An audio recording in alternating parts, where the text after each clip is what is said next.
Hi friends, കല്ലൂസ് വീട്ടിലേക്ക് എല്ലാവർക്കും സ്വാഗതം. നമ്മൾ ഇന്ന് ചെയ്യാൻ പോകുന്നത് കൊഴുക്കട്ടയാണ് ഉണ്ടാക്കുന്നത്. കൊഴുക്കട്ട ഉണ്ടാക്കാൻ എന്തൊക്കെയാണ് ആവശ്യമായ സാധനങ്ങൾ നോക്കാം. നമ്മൾ 1 കപ്പ് അരിപ്പൊടി എടുത്തിട്ടുണ്ട്. ഈ അരിപ്പൊടി വറുത്തതാണ്, അത് കാരണം നമ്മൾ ആവിയിൽ വെച്ചാണ് അവിക്കാൻ പോകുന്നത്. അരിപ്പൊടി, തേങ്ങ, പകുതി തേങ്ങ ചിരുകിയത്, ജീരകം, 1 ടീസ്പൂൺ ജീരകം, ആവശ്യത്തിന് ഉപ്പ്,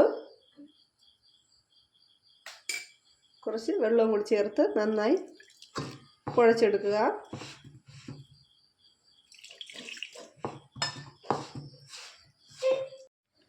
കൊഴുക്കട്ടെല്ലാം നമ്മൾ ഉരുട്ടിയെടുത്തിട്ടുണ്ട്.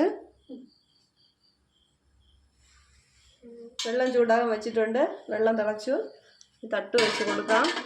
അതിലോട്ട് ഈ ബോൾ പിടിച്ച് വെച്ചിരിക്കുന്ന എല്ലാ കൊഴുക്കട്ടകളും പറക്കി വെച്ച് കൊടുക്കാം.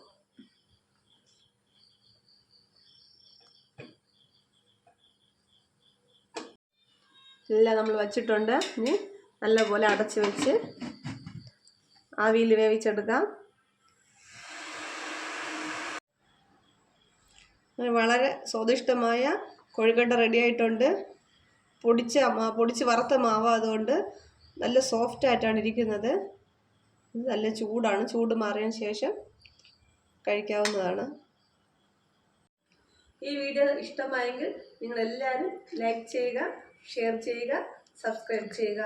Okay, thank you.